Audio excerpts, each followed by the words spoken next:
What's up YouTube? This is Master Renz and welcome back to my channel. So sa video ito, manonood tayo kay Mindjunkie na 10 scary ghost videos accidentally caught on camera. Nako, tignan natin, mukhang nakakatakot to ah. Saka syempre itong mga pinili ito eh. Syempre for sure nakakatakot to. Saka ito si Mindjunkie, nagugustuhan ko tong mga video nito eh. Para sa akin ano siya eh, underrated siya, may tuturing. So subscribe kayo dito kay Mindjunkie. Syempre, subscribe kayo sa akin channel na Master Renz at pakiclick na rin ang bell button para lagi tayong magkasama sa panonood. So wag na natin patagalin to. Let's go sa go.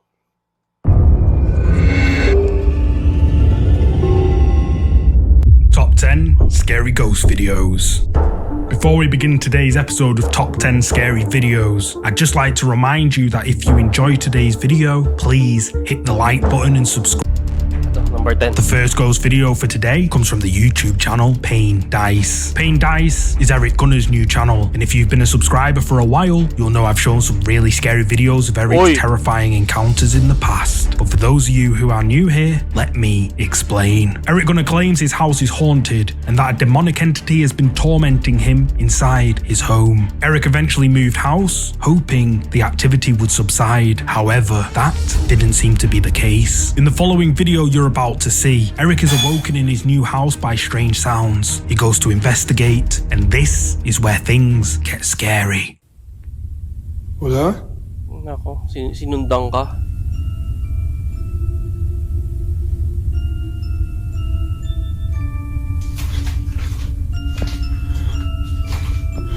Sarili niyang bahay to. Wala.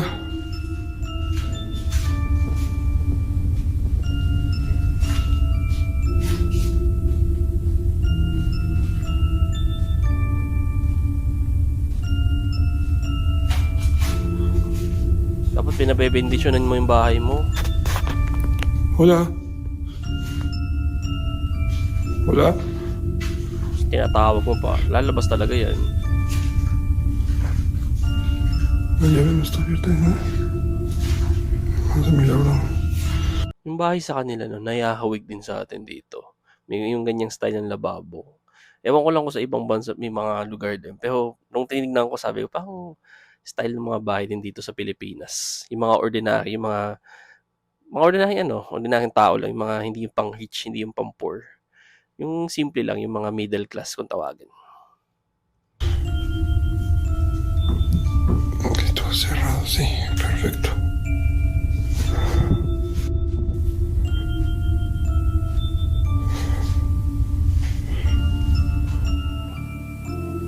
Kinakabahan ako ah. Wala.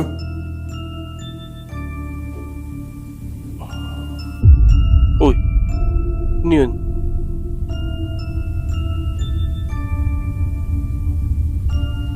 Baka may buhok.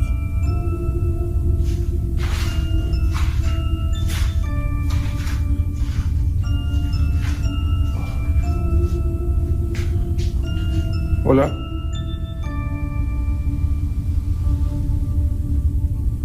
Si Ola daw, Ola pala pangalan nun.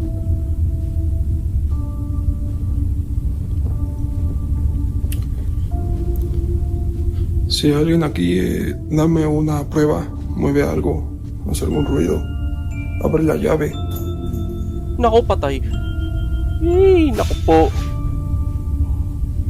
Chillar al frijol. ¿Qué pedo?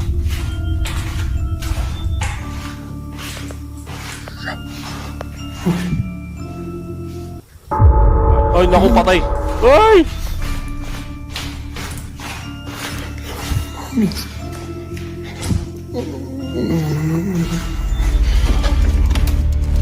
As Eric is investigating his dining area, all looks clear. However, what Eric didn't notice at the time was someone was watching him from the darkness. Unaware to Eric at the time, the face of someone or something can be seen peeking its head out from behind Eric's refrigerator and appears to stare directly at him. But what makes this even creepier is that seconds before, the face wasn't there. And moments after the face was seen, when Eric walks past, no one's there. Then later in the video, when Eric is heading back upstairs, he hears a strange noise behind him. He spins around and the face of what Everyone's hiding behind the refrigerator can be seen peeking its head around the corner, staring eerily at Eric, who sees it this time and flees upstairs in fear. Now, I know what you're thinking. Why doesn't Eric just turn the lights on? Well, Eric has explained a number of times that in the past when the lights are on, the activity has gotten so out of hand that he would now just rather keep them off and face it in the darkness while it's, quote, weaker. But what do you think? Is Eric Gunner's home really haunted by a demonic entity? You tell me.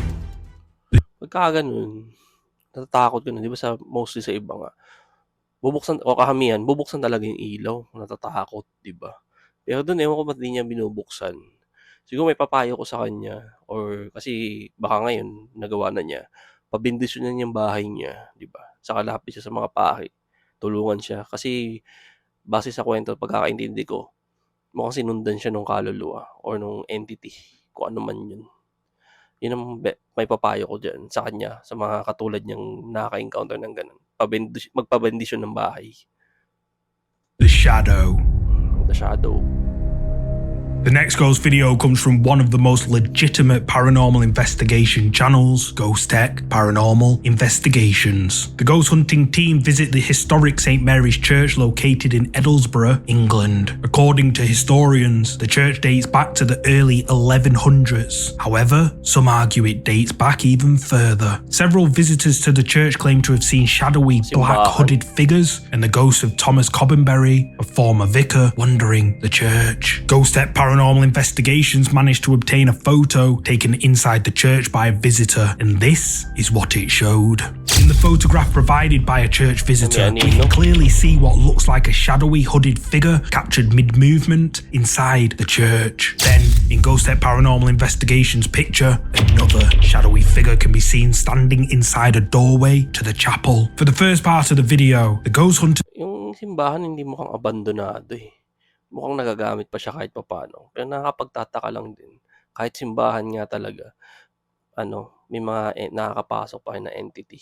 Kumbaga, mga pagpaparamdam o pagpapakita na nakukunan sa video. May mga ganun pa rin palang encounter. Mga nakakagulat din kasi simbahan yan eh. Conduct a paranormal investigation inside the historic church, where they capture strange voices, unexplained knocks, and even see a couple of shadow figures. However, at around 28 minutes into the video, the ghost hunters decide to bed down for the night inside the chancel area of the church. They leave their static cameras rolling, and this is what they caught on camera. We make up our beds in the chancel and get our heads down with our static cams and audio running for the remainder of the night. Natutulog simbahan.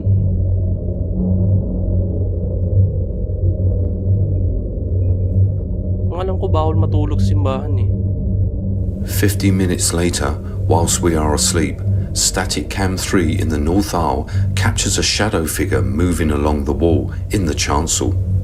It seems to then go into the floor, then it rises up and moves along the wall towards the south aisle.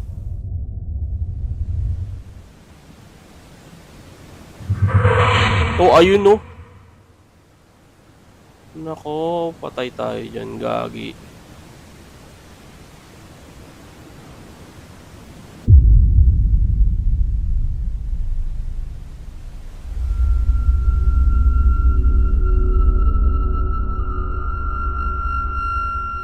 Oh, inulit ni replay.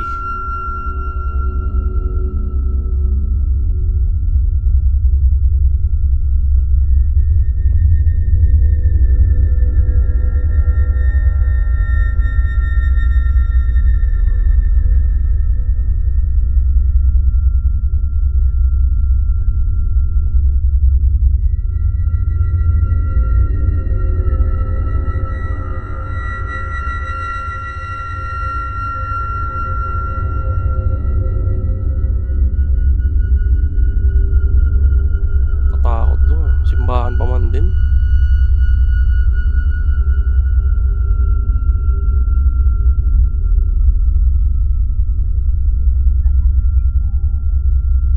As we are asleep, static cam 4 in the chancel picks up footsteps, and then a loud bang is heard which wakes up Phil and I.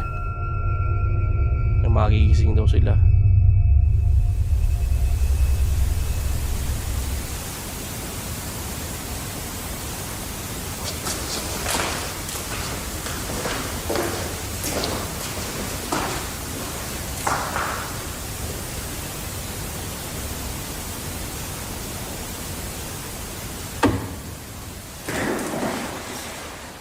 Ayan na.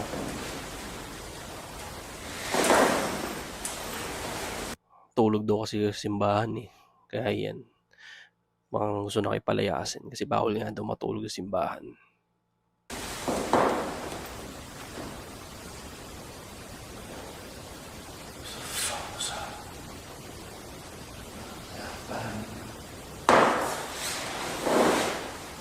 Yung isa tulog na tulog oh.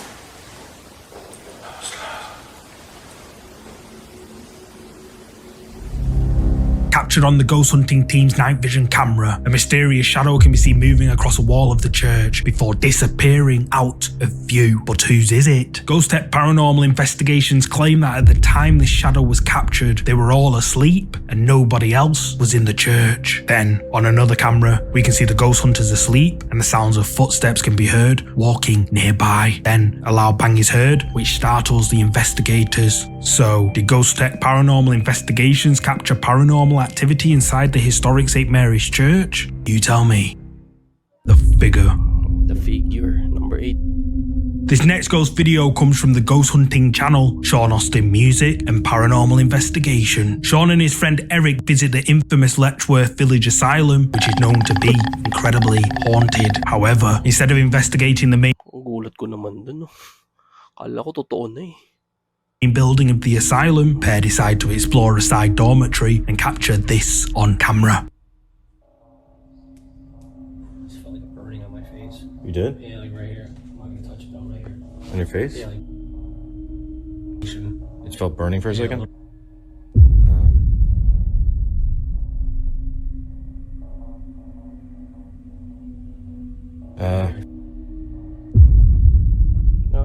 Hindi mo na sa mukha niya.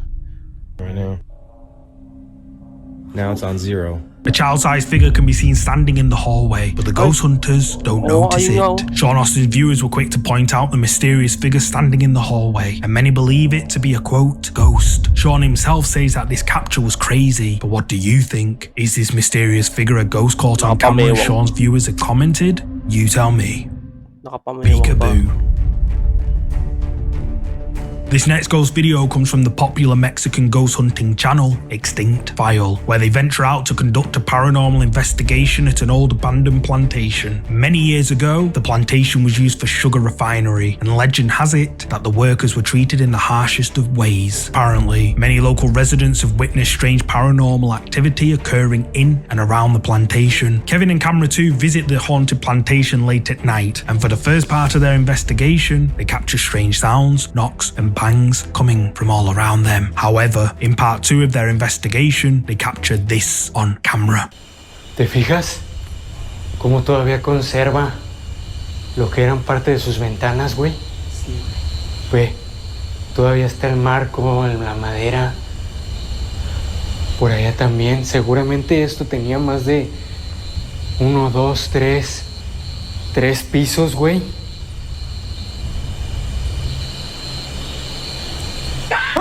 Uy! May sumigaw. ¡Hola! So, Ola din. Ola din ang pangalan. No mames.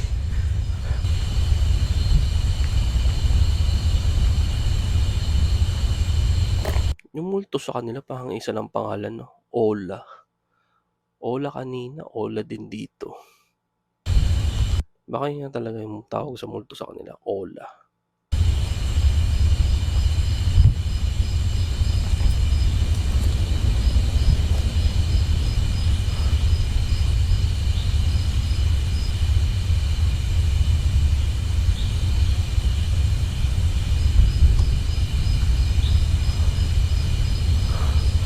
Hay que tener cuidado con los hoyos que hay por doquier, ¿eh?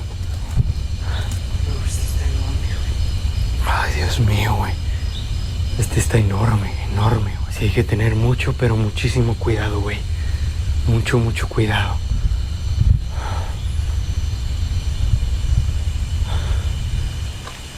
Tratemos de estar lo más juntos posibles, güey, ¿eh? No mames. Ano yun? No mames. ¿Viste eso, cámara 2? ¿Estás viendo eso? Ay, no mames. ¿Viste eso? Sí lo vi. Ano yun? ¡Hey! ¡Hola!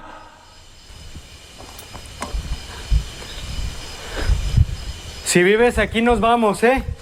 No queremos molestarte ni mucho menos. Pinuntahan na. Si Ola, pinuntahan na.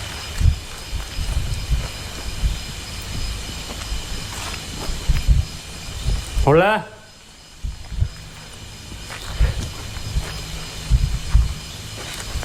Hola. De verdad nos vamos si no quieres que estemos aquí, ¿eh?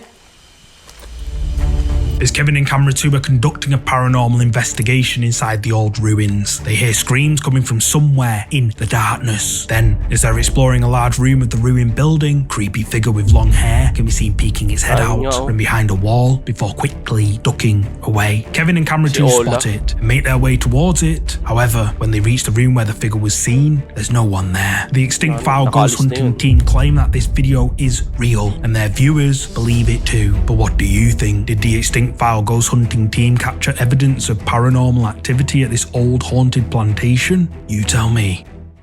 The Watcher. Number 6. The next ghost video comes from the paranormal investigation channel, The Haunted Side. In the video, Patrick visits the Schultz House of Horrors, which is supposedly haunted. Patrick conducts a paranormal investigation inside the haunted house, alone, or so he thought. The old Schultz house. A lot of crazy activity in here. They believe that there are a lot of kid spirits running around here. When I was setting up gear and just kind of like getting everything ready, setting up the spirit box and everything like that, I heard something really loud upstairs, and then like laughing that sounded like like a little kid laughing. Or are you downstairs with me right now?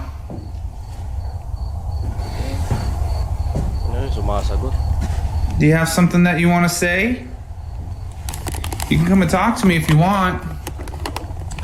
I'm just here to talk to you, here to hear your story. That's it. What the hell was that? One more show.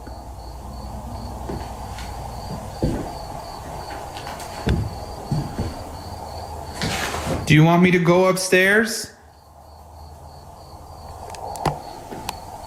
Oh, I heard something. It sounded like Uy!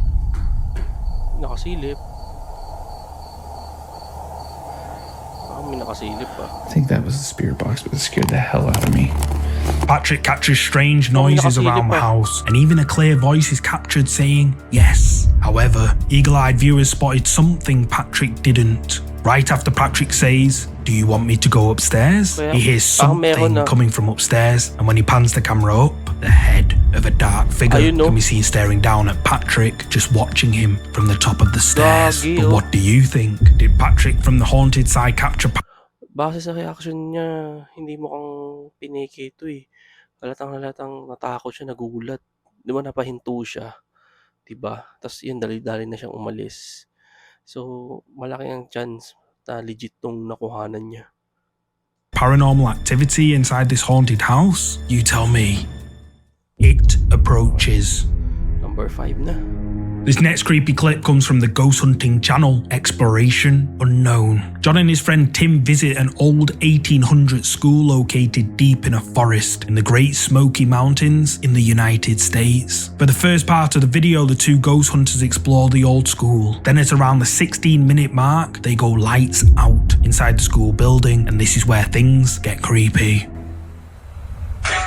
Man, I'm just realizing that the laser grid is about to die. Yeah, I've only got a few lights. Shh, do you hear that? Hey, stop it. Dude, what is that? Sounds like somebody's walking. K2 meters going. Look at that, guys. K2 meters, guys. Okay. Oh my God, dude. Dilim ba? It is, dude. What is that? Oh my God, I would have swore somebody was just wala. walking up to us right here. It even sounded like it went over here. Right there. God, it sounded like it came up the middle and walked like over here. Dude, that was so freaking loud. Nakuha. I can't believe nobody's in here, bro. And dude, the K2 meter went off right when it happened. Like, I felt the vibrations in the seat. Yeah, I felt it, well, my feet on the ground. I could feel it there. Dude, that was nuts. As the pair are in complete Yeah. darkness inside the old school, the loud sound of footsteps on the wooden floor can be heard approaching. But when the ghost hunters turn their lights on, there's no one there. However, they claim that Tim's camera caught an apparition right after they flicked the lights on. Man, I'm just realizing that the laser grid is about to die. Left side. Yeah, I've Left only got a daw. few lights. Dude, what is that? Oh, the K2 meter's going off. Ayun nga, oh. Guys. Dude, that's getting closer. Yes, dude. What is that? Oh my god, I could have swore somebody was just walking up to us. Ayun nga. May dumaan. It sounded like somebody was right there. God, it sounded like they came up the middle and walked like over here. Dude, that was so freaking loud. So what do you think? Did the ghost hunters capture something paranormal inside this haunted school? You tell me.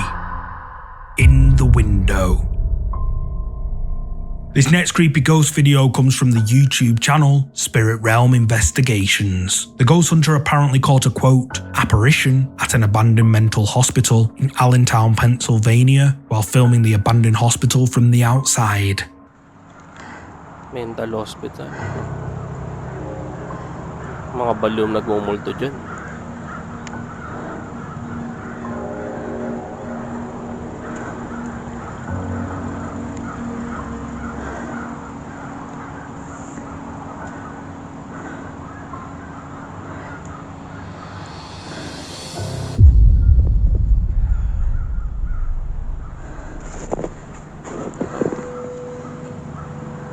Something can be seen for a brief moment in one of the downstairs windows before it quickly vanishes out of sight. But what is it? Is it an apparition as Spirit Realm Investigations claims? You tell me. Real or fake? Number 3 na. The next creepy clip was uploaded back in 2016 to the YouTube account Marissa Rachel. Marissa says that she caught a real ghost on camera while filming a YouTube video, and the following clip you're about to see is apparently proof that she did. But I'll roll the clip and you can make up your own mind.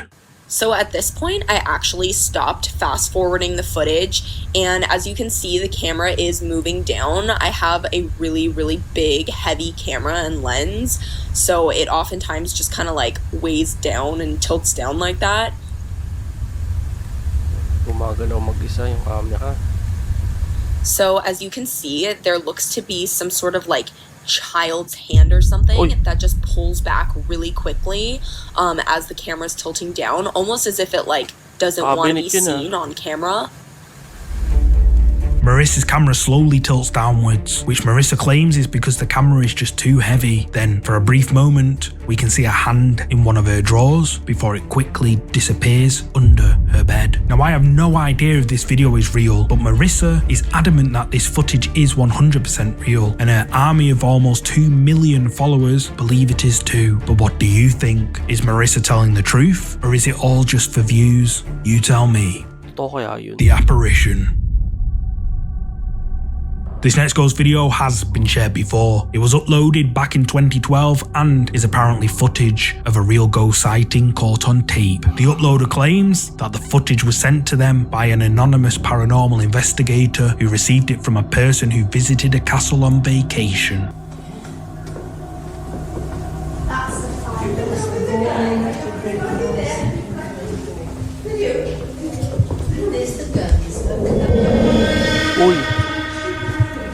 Nawala. A ghostly apparition can be seen for a few seconds, walking down a hallway of the old castle before it disappears like it was never there. But is this a real ghost sighting caught on tape as the uploader claims? You tell me. Bloody Mary. Yung sa video yun, may happy edit para sa akin. So may chance na legit din yung nakuhanan na yun. Kaya palagay nyo totoo. Kung totoo hindi, comment nyo na lang. The final scary video for today comes from TikTok, uploaded by the user Francesca Batois. I think that's how you pronounce it. Francesca and her friend perform the feared Bloody Mary ritual, and for those of you who don't know, legend has it that if you say Bloody Mary several times while staring into a mirror, what happens next, according to Wikipedia, is that the Bloody Mary apparition allegedly appears as a corpse, witch, or ghost that can be friendly or evil and is sometimes seen covered in blood, hence the name. The two girls perform the ritual in total darkness, and then this happens. Ascolta, dobbiamo andare a vedere che cazzo erano quei rumori. Vai tu. Ba't yan naglalaho niyan? Io sarei qua. Ascolta, vai, vai. Vai un attimo Tapos di sotto. matatakot. Dai.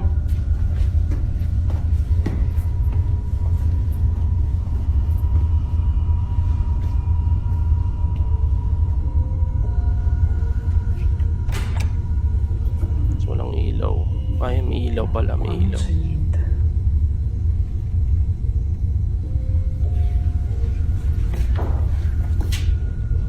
Che cazzo è?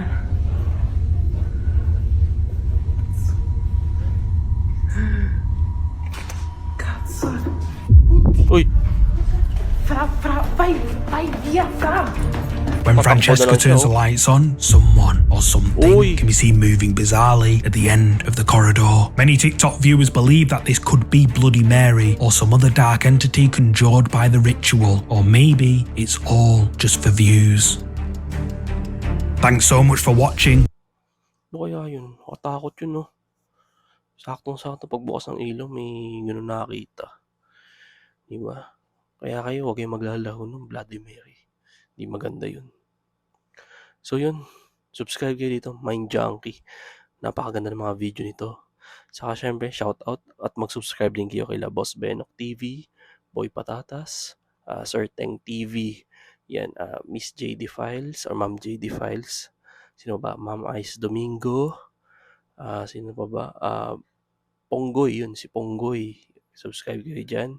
Si Boss Bino, si Boss Rino, yan. Yan si Boss Rino, lalo na tulungan natin makaabot ng 1 million. Na-meet ko siya before. Nitong kailan lang pala. Tapos yun, nagbibigay siya sa akin ng advice pagdating sa mga reaction video. Kaya ano siya, napakabait. Saka syempre, subscribe din kayo sa akin channel na Master Renz. At pakiclick na rin ng bell button para lagi tayong magkasama sa panonood ng mga ganitong horror, mga horror paranormal video. So sana nag-enjoy po kayo. Thank you so much po and ingat po kayo palagi.